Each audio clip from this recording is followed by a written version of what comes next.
Hello and welcome to the World Builders Library. I'm Lewis Nichols, and today we are talking about two of the most terrifying things in Dungeons and Dragons. Number one, it's not the Terraskew, it's not Mind Flayers, not even the Mighty Flumph. It's the fear of running, participating in a big battle. Not just a big battle as an important battle, but literally a big multi-stage, multi-creature, multi-action economy battle. We're going to talk about techniques to set it up and to run it, and expectations in preparing for it and executing it and making it a long-lasting memory. The other thing we're doing that is terrifying is experimenting with smashing our chair into the things behind us. Okay. New technology. I bought one of these things. And it took a surprising amount of effort to figure it out. When I was checking it out at Best Buy with the very helpful staff there, it took three of us not to figure it out, but I decided to take a chance anyway, just for this video. Well, actually, it'll be useful in other videos too, especially now that I know what I'm doing. But, so yeah, I mean, the phone's hooked into the thing now. That's partially the reason for the weird angle. But, I think we're being productive here. We'll highlight this thing a little bit later. Look, it's got a light too. You probably saw the light. Let's turn on the light, see if that makes a difference. Oh, wrong button. It's got a little remote on the thingy. Oh, it's on. Can you tell? Ooh. Okay, let's get into it. So, here's some pictures from a major battle that I've recently run. Turned out to be round one. There's probably going to be a round two. It's a big orc camp led by demons. Army of Dagon. These guys are kind of elite troops. The party got into it enough to know that these aren't just normal demon thugs. It's a big organized military camp. The personnel there are, a lot of them anyway, aren't just run-of-the-mill yahoos. They're well-equipped, well-trained, well-disciplined. They have tricks, and they are willing to use them. The camp was not expecting the party's attack, and the party did attack a little under strength. It's kind of funny. We joked about it. 3 people versus this huge camp is ludicrous by any non-D&D standards. And the joke was they were attacking, at half strength because it's a 6-man party and we had 3 people out. Is it really any crazier 6 against this big camp as 3 against this big camp? I mean, it's both crazy, but it's the things we do in Dungeons and Dragons. Just to give you a little rundown, there's about 200 orcs. There's 2 fire giants. There's some hill giants, 5 of them. 3 Globberzoo. These aren't the craziest demons in the book, in creation, but they've got some significant ability. The range capability of this camp is significant. There is a big berm-like structure with a ballista mounted on the top. Lots of mounted crossbows, lots of heavy crossbows. Mounted crossbow emplacements all along the perimeter. Lots of rank and file orcs equipped with ranged weapons, mostly crossbows. So, how do you handle this? I mean, we're talking about thousands of hit points. We want to give these individual orcs their place on the battlefield. Obviously, the big creatures, we want to use them effectively as well. This isn't a TV fight show where a couple of creatures come up and face off with the party, and when they're defeated, the next couple come in. They're not standing in line. They, each and every one of them, has their duty in the camp, so it's not just a mad dash. There's still the other perimeters to be monitored. There's the chance that the party is just making an attack to distract from some other action. So they need to hold the integrity of the perimeter. But for the most part, the majority of the camp is mobilizing to face these cocky fighters, these cocky warriors that think that they can take on this big camp. So we all come back to, how do you run it? Well, I think the first thing you have to do is accept two things as a DM. This is going to be a long fight. This is a full session fight, possibly 2 sessions. It takes a long time to make sure everybody gets their turn. And you're not holding back. You're making sure everybody does what they can to defeat the players. Because guess what? Even lopsided fights, players tend to pull stuff out of the, and turn your big fights into jokes. So don't hold back. They'll let them figure it out, because they almost always do. Make them expend resources. The second thing is that you have to accept as a DM that you're going to have to put some prep into this. You're going to do some work. As a player, depends upon what kind of table it is, depends upon the mood. But if you're running this kind of fight, that means that at least most of your players enjoy tactical combat.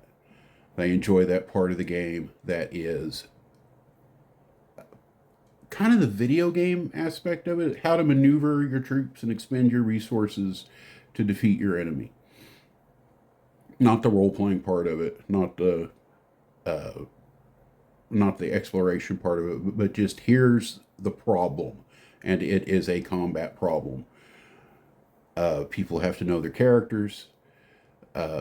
People have to know how to work together to be successful, and that's just this type of campaign. I think a lot of people play that way. I think it's probably one of the most common ways to play. Page 2 of our notes. So I think that the first most important thing in this is turn order. And I know this is a little bit in debate in the TTRPG role-playing world, gaming world, about the use of initiatives. I use initiatives. I like initiatives. I like getting into initiative order early. I think it makes sure everybody gets their turn, good guys and bad guys. Especially in a fight like this, there's a lot of moving pieces, and having a good, solid turn order does a tremendous amount of good. Now, this is the main reason I use a DM screen. I went a long time without using one. It's just in the way.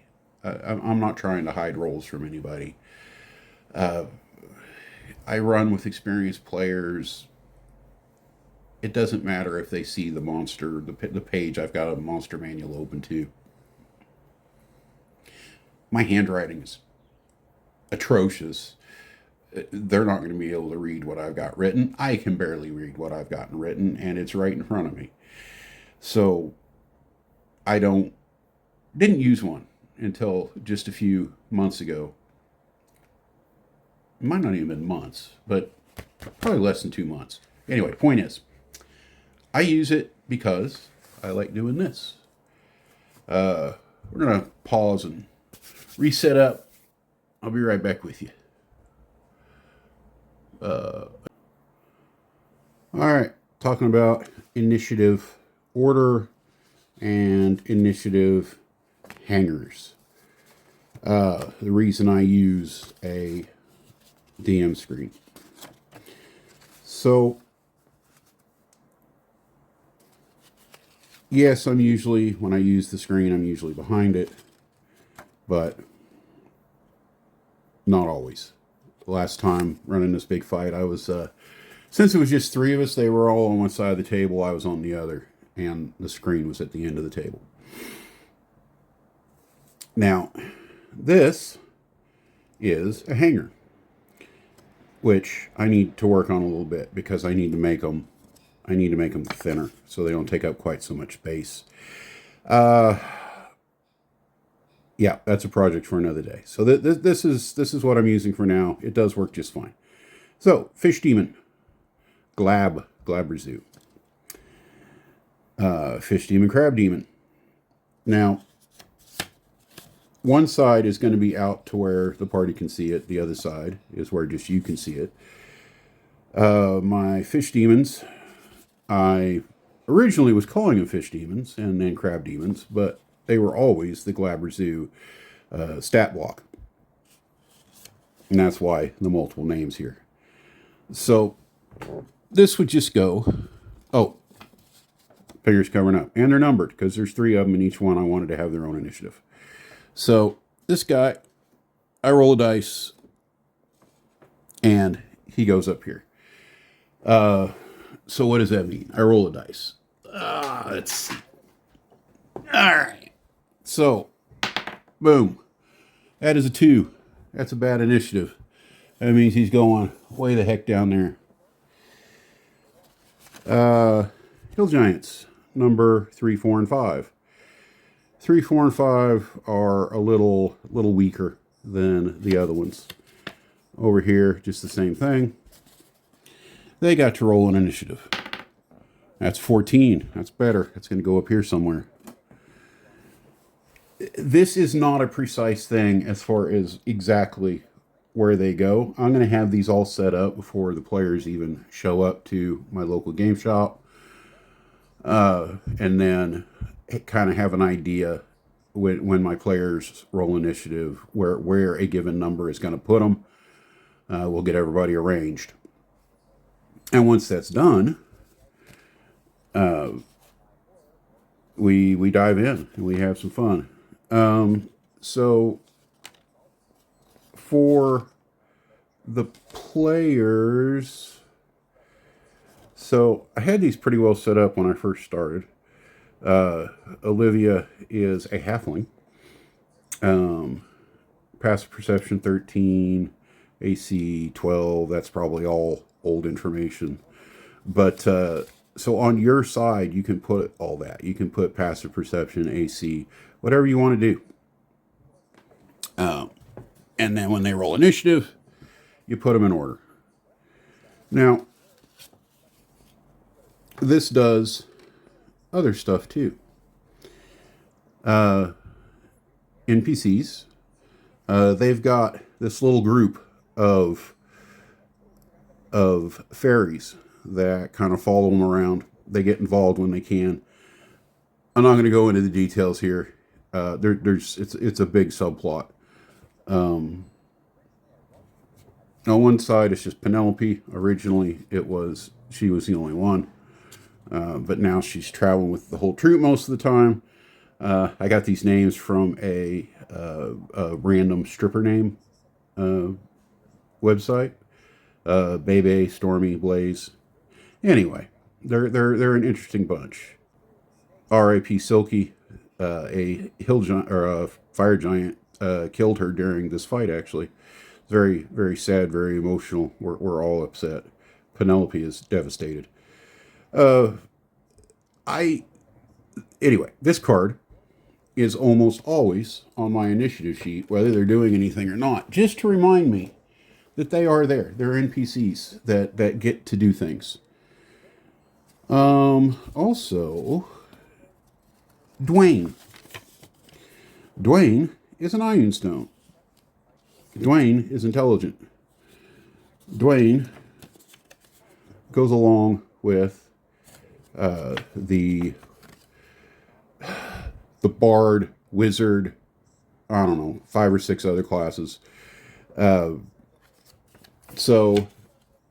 Dwayne, when I want to deal with him, which I really haven't as much as I would like to say I do, and he is an NPC.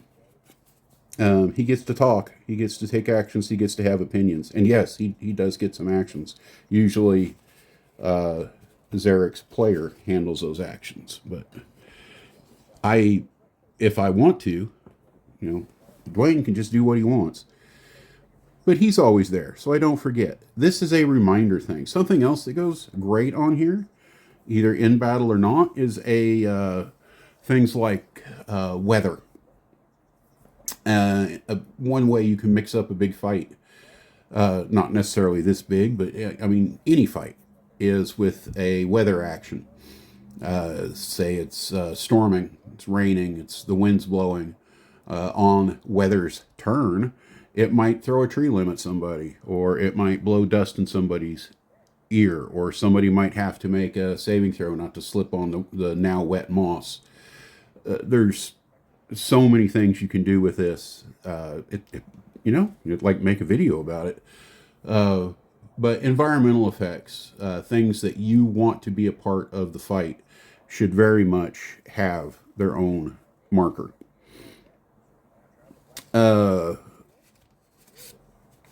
Layer actions can do this too.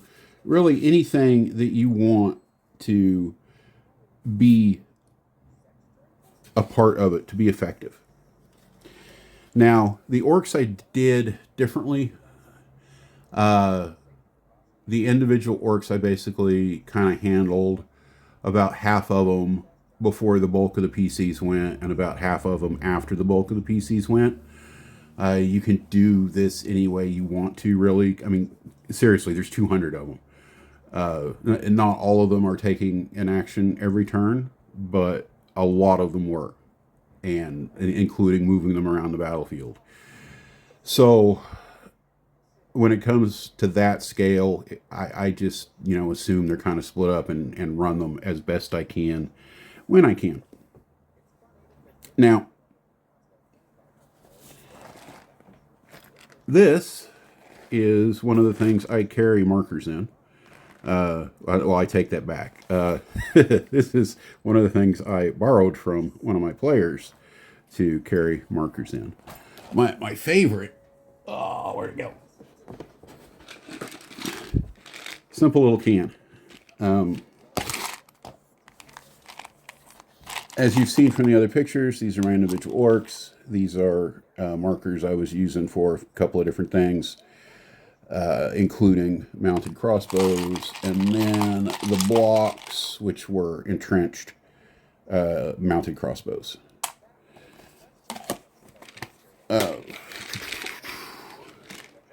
What else? What's on the list? The next thing is a good map. Have your battle map prepared a day or two ahead, even a week ahead. I've invested in 2 battle mats now because some of this stuff lasts from week to week. I've got the city they're active in.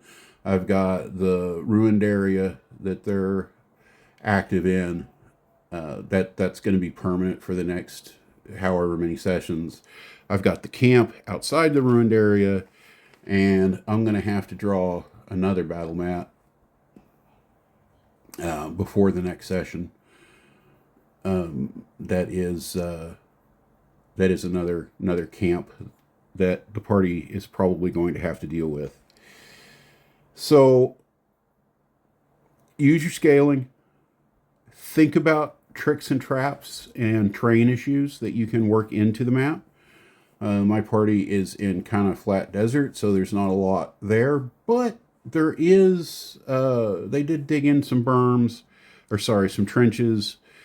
There is the potential, especially with crossbows. Some of these crossbows can push people around. The ballistas can push people around. Spells can push people around. Giants can kick people around. And so there is a chance the party's going to end up in these trenches at some point. People can be pushed into fires. Don't forget all the tricks that players try to do to you. You can do to them.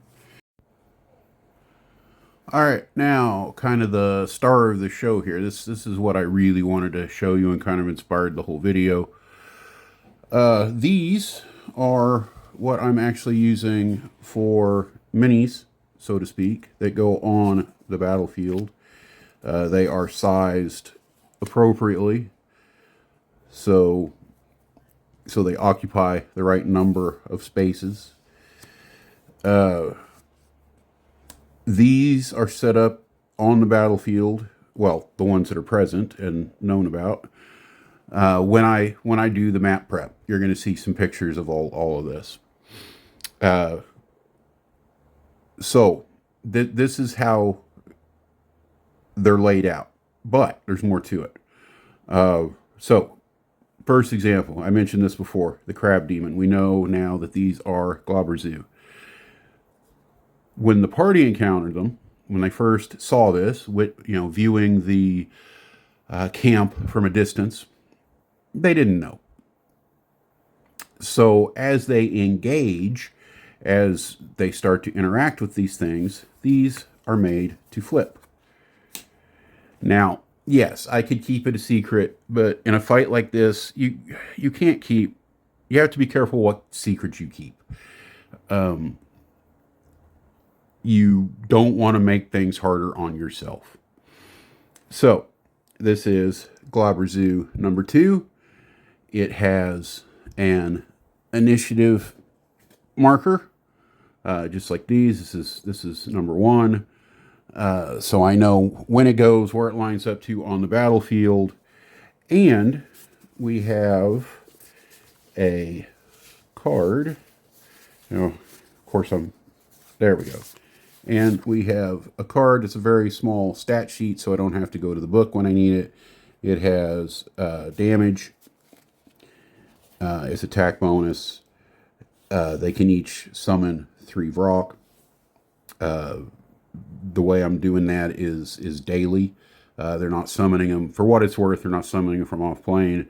They're summoning them from an on plane reserve. But that's however you run your world. I put hit point totals. They don't need to be there because hit point total is on the marker, and my players mark their own damage. Saves me the trouble of keeping up with it all. And yes, technically the players should not know exactly how damaged something is, but in the overall scheme of things, it saves you a lot of headaches. And the AC is there, so we're not playing the did I hit it game. Does a 22 hit? Look at the card. If you hit, do your damage. If we need to, we'll talk about resistances. Because again, you're going to keep some secrets. You can't give everything away. But you just got to be careful what secrets you try to keep. So every turn, you know how to do the rest of this. He's going to move around the battle map. He's going to use abilities. And you have all these cards to mark what you need to mark. The same thing is true with the rest of these. Fire Giant 1, we flip him over. This guy's got an AC of 19 that he can bump to a 21. He has a magical shield, and he likes to cast Spirit Guardians. This means his Spirit Guardians is actually up. Yes, a lot of these monsters are enhanced. And I have further sheets that I've printed. Specifically, let's see now. I didn't prepare this, so let's see if we can find the right guy. No, I can't. But anyway, just an example. This is a hill giant. And I've got the extra things that these guys can do. Remember, these are some of the most elite troops around. That's why they have special abilities. They've been affected by proximity to fiends, and they have been directly blessed by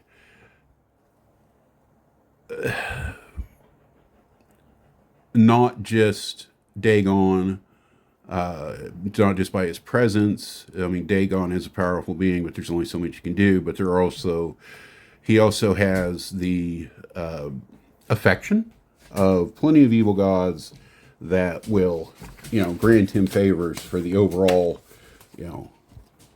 destruction of the status quo. Yeah, that's a good way to put it. Yeah, so I mean, that's how these markers work. That's how the initiative system works, and how it all kind of works together. You've got multiple sheets for each thing, but if you spend that prep to stay organized, this is going to save you a ton of time later. If you have to go into the monster manual every time it's a new monster's turn, it's going to be maddening. It's going to be very difficult to handle. All right. So next on the list, we're kind of wrapping down here because I already showed off my containers. I've already showed off my flip cards. You know what? That is the video, my friends. You can develop all of this as you go, and you're going to develop your gamesmanship as you go. You're going to come up with different kinds of markers. These things are great for, I mean, you can buy these by the hundreds, these little beads, at Michael's or whoever your favorite shop is. I bought these. I haven't even opened them yet, but they look quite, well, earthquake. They look quite promising. Just little discs that, I mean, this is going to be easy to mark on with a Sharpie. Of course, once you mark something, it's marked forever. The other thing, if you have actual figurines, actual miniatures, just sit them on top. We ran a fight like this with a bunch of Bar Ligura, and we had, I think, 3 Bar Ligura miniatures. So we just sat them on top. If that Bar Ligura died, we just moved into another one. It was just for looks. It was neat. What else? We talked about containers. We talked about little things. And I really mean it when I'm talking about building your game. I bought this thing too. I don't know what the heck I'm going to do with it. It's a big old, how big is this thing? This is, 15 by 15 feet. Maybe it's a Darn's Instance Fortress or something. I don't know. Maybe it's just an obstacle on a field. But, what I'm looking for now, I can probably get these online. It's just a bunch of cheap-ass 1-inch blocks. So, some people go crazy over miniatures. I think I'm going to nerd out a little bit in the coming months over battlefield, the decorations, sparkles, some trees, some shrubs. I was thinking about finding some kind of Play-Doh. I almost went all out for the berm to build it up and make it to scale with height and stuff. I really want to find some proper ballista and siege pieces. But one thing at a time. All things in this game you develop as you go. And that's why I tell you young people, never stop playing. Never stop. And never get rid of what you got. Store it away. If your life goes into a different chapter for a while, that's fine. Store your D&D stuff away. Store whatever your favorite RPG is, whatever your game is, store it away. And eventually you're going to find your way to the game again, and you can start where you left off. All right. I appreciate y'all's time today. This video, as all the live videos go, is way too long for the content involved, but I hope you can get some use out of it. You guys are all very important, very special to this world. I think it's a better place with each and every one of you in it. So have an amazing rest of the day, and cheers.